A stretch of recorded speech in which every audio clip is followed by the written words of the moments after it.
There is a shrimp the size of your finger that can snap its claw fast enough to produce a bubble of plasma hotter than the surface sun, generate a shockwave loud enough to stun or kill a fish, and create a flash of light visible to high-speed cameras in the process. It uses this capability to hunt.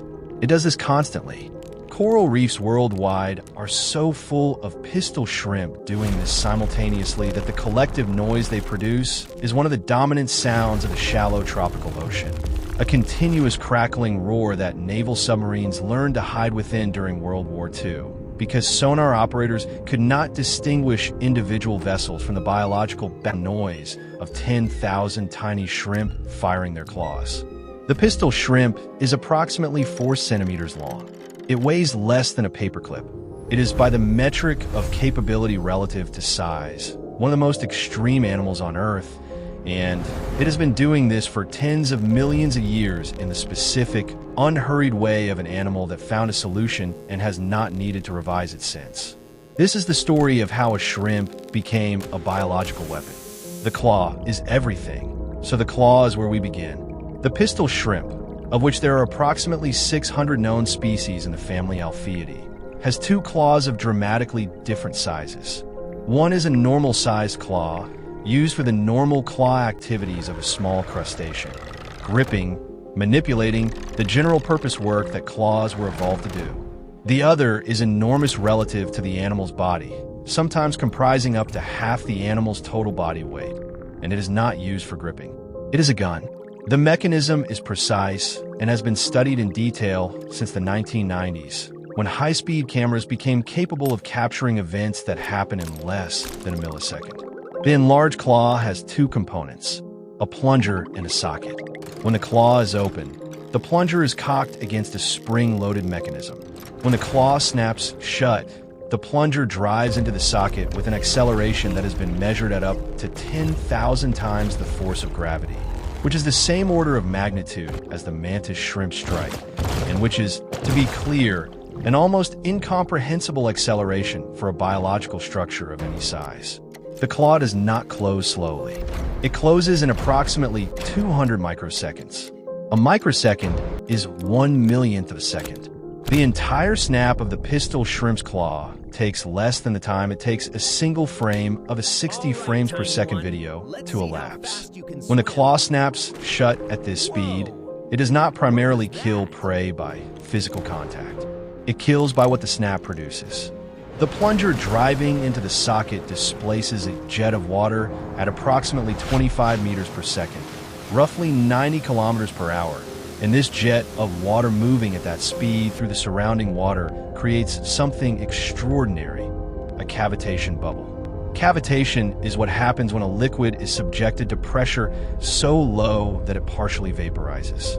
The water jet from the pistol shrimp's claw moves so fast that it creates a region of dramatically reduced pressure behind it, and the water in that region vaporizes, forming a bubble of water vapor that expands rapidly, and then, when the local pressure equalizes, collapses. The collapse happens in approximately 300 microseconds. In that collapse, the energy that had been distributed across the volume of the bubble concentrates into a vanishingly small point. The temperature inside the collapsing cavitation bubble briefly reaches somewhere between 8,000 and 15,000 degrees Celsius. The surface of the sun is approximately 5,500 degrees Celsius. The pistol shrimp's claw snap produces, for a fraction of a millisecond, temperatures 1.5 to 2 times hotter than the sun's surface in the water immediately in front of it. The collapse also produces a shockwave. This shockwave is what kills or stuns the prey. A fish or a small crustacean in the path of a shockwave receives an impact that disrupts its nervous system, paralyzes it, or kills it outright, depending on proximity to the snap. The pistol shrimp then retrieves the stunned prey with its smaller claw and eats it. The snap also produces a flash of light. This was not discovered until researchers pointed high-speed cameras and sensitive photon detectors at snapping shrimp in darkened tanks and found that each snap produced a brief flash of blue light, the phenomenon called sonoluminescence, in which the energy of a collapsing cavitation bubble is partially converted into light. The flash lasts approximately 10 nanoseconds. A nanosecond is 1/1000th of a second. The flash from a single snap of a pistol shrimp's claw exists for 10 billionths of a second, producing light that no eye on Earth, including the pistol shrimp's own eyes, could detect as anything other than instantaneous. But it is there, a brief point of light generated by a shrimp the size of your finger, snapping its claw at a fish. The pistol shrimp does not know it is producing light.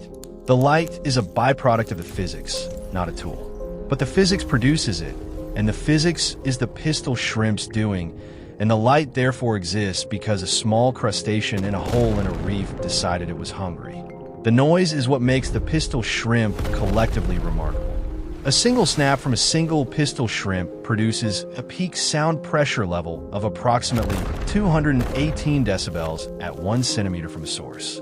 For reference, a gunshot produces approximately 160 decibels at 1 meter. The pistol shrimp's snap is, at the distances relevant to the animals immediately around it, louder than a gun. A coral reef contains thousands of pistol shrimp per hectare, all snapping continuously throughout the day and night. The combined sound they produce is the dominant noise of the shallow tropical ocean across much of the world, a crackling, popping roar that blankets frequency between 2,000 and 15,000 hertz, and that varies in intensity with temperature, season, and the density of the reef community, but is never absent from a healthy reef.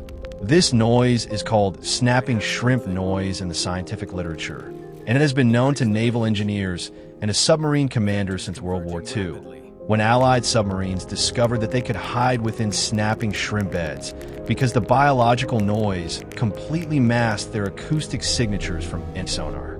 The specific tactical value of this discovery was significant enough that snapping shrimp beds near naval bases and patrol routes were studied and mapped, and submarine commanders were trained to identify the locations where the biological noise was densest and to use those locations for concealment. The pistol shrimp inadvertently contributed to Allied submarine strategy in World War II by being extremely loud, which is not a contribution that any evolutionary process was optimizing for, but which is an accurate description of what happened. The relationship between the pistol shrimp and the goby fish is one of the better documented examples of mutualistic symbiosis in marine biology, and it is worth examining because it shows the pistol shrimp operating as something other than a solitary weapon. The pistol shrimp, despite all its offensive capabilities, is essentially blind. Its eyes are functional but small and not well adapted for detecting threats at any distance. It is an animal that spends most of its time in or near a burrow in the sand, and its primary defense against predation is being inside the burrow rather than outside it. The goby fish, a small reef fish of several genera, has excellent vision and no burrow. The pistol shrimp and the goby have formed a partnership that addresses both limitations simultaneously. The pistol shrimp builds and maintains the burrow. The goby lives in the burrow and, when both animals venture outside to feed, maintains physical contact with the pistol shrimp through the pistol shrimp's antennae, which rest on the goby's body. The goby watches for predators. When the goby detects a threat, it signals by a specific body movement that the pistol shrimp detects through its antennae, and both animals retreat into the burrow simultaneously. The pistol shrimp gets vigilance it cannot provide for itself. The goby gets shelter it cannot build for itself. The arrangement has been stable enough to evolve in multiple separate lineages across different parts of the world, which is the evolutionary signal that a partnership is genuinely beneficial to both parties. When the same relationship evolves independently multiple times, it is because the selective pressure producing it is real and consistent. The partnership is also behaviorally sophisticated in ways that take time to appreciate. The pistol shrimp, which is doing the physical labor of burrow construction, has been observed to build burrows of sufficient size for both itself and its goby partner, constructing an entrance large enough for the goby to pass through and a chamber large enough for both animals to occupy simultaneously. This is not a burrow designed for a single shrimp that a goby happens to share. It is a burrow designed for the partnership, which implies that the pistol shrimp's burrow construction behavior has been shaped by evolutionary pressure to produce a structure that accommodates the goby, which implies that the partnership has been operating long enough for this specific behavioral modification to evolve. The shrimp builds a house for two. It is mostly blind. It does this by feel, using its antennae and its claws to manipulate the sand and gravel of the burrow substrate, moving material with a large claw when precision is not required and with a smaller claw when it is. The construction process is continuous rather than completed, because the burrow requires maintenance against the constant pressure of the substrate settling, the tidal movement of water through the sand, and the general entropic tendency of holes in sand to fill in. The pistol shrimp is essentially a full-time construction worker who also happens to be armed with a biological weapon capable of producing temperatures hotter than the sun. The specific architecture of the pistol shrimp's large claw has been studied extensively by mechanical engineers and material scientists, because the claw produces an extraordinary physical event with a mechanism that is compact, repeatable, and reliable in a way that engineered systems producing comparable physical events are not. A device that could generate cavitation bubbles of the intensity that the pistol shrimp generates, at the frequency that the pistol shrimp generates them, through a purely mechanical mechanism with no external energy source, would be a significant engineering achievement. The pistol shrimp does this with a claw that has been refined by evolution to the point where it can fire hundreds of times per day without mechanical failure across a lifespan of several years. The claw regenerates. This is perhaps the most practically important feature of the pistol shrimp's weaponry from an engineering perspective. If a large claw is lost to a predator or to damage, the pistol shrimp grows a new one. The small claw, in the meantime, transforms into a new large claw, and the regrown claw becomes a new small claw. The pistol shrimp can, across its lifetime, produce multiple large claws from the same body, each one fully functional, each one capable of the same plasma-generating, sun temperature exceeding, fish-stunning snap as the original. This regeneration is not unique to the pistol shrimp. Many crustaceans regenerate lost appendages, but the combination of regeneration with the specific complexity of the snap mechanism makes it particularly notable. The snap mechanism is not simple.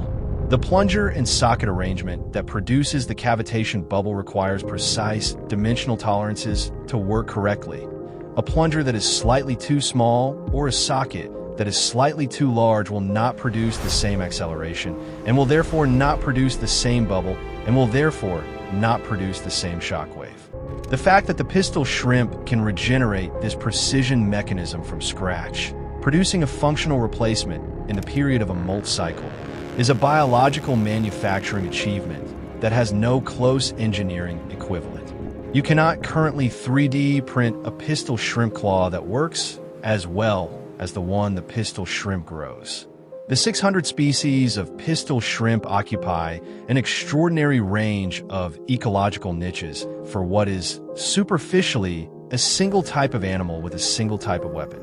Different species have specialized for different prey, different substrates, different depths, different partnerships with different goby species.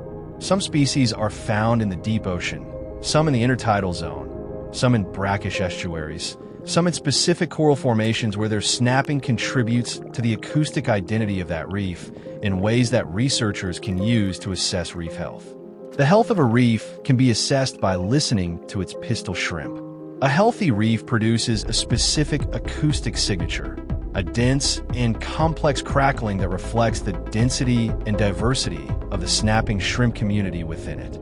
A degraded reef, one that has been bleached or physically damaged, produces a quieter and simpler acoustic signature because the shrimp community that generates the noise is reduced. Reef managers have begun using underwater recording devices to assess reef recovery after bleaching events by monitoring the return of the acoustic complexity that a healthy, snapping shrimp community produces. The pistol shrimp, which spends its life in a hole snapping its claw at fish, is also an indicator species for reef ecosystem health. A biological sensor whose presence and density tells researchers things about the reef community that direct observation would require many more resources to determine. It is also extremely hard to keep in an aquarium, for reasons that aquarium keepers have discovered through the specific experience of setting up a saltwater tank. Adding a pistol shrimp and then discovering that the snapping is audible from the next room and that other tank inhabitants within snapping range are not thriving in the way that the aquarium keeper had hoped. The pistol shrimp does not modify its behavior for captivity. It snaps because snapping is what it does, and the tank's other residents are close enough to the snap that the shockwave is relevant to their well-being. This is the pistol shrimp's fundamental character, expressed in the aquarium as clearly as it is expressed on the reef. It is an animal that does one thing, does it continuously, does it at a physical intensity that produces temperatures hotter than the sun and noise that mass submarine movements in a world war, and has absolutely no interest in doing anything else. It is 4 centimeters long. It weighs less than a paperclip. It has been doing this for tens of millions of years. The coral reef crackles with the sound of thousands of them, right now, snapping their claws at fish in the warm, shallow water, building their burrows, signaling their goby partners, regenerating their claws, producing flashes of light that last 10 billionths of a second in temperatures that exceed the sun's surface, and doing all of this in the specific, unremarkable, completely ordinary way of an animal for which extraordinary physics is simply the texture of daily life. The sun is hot. The reef is loud. The pistol shrimp is hungry. It snaps,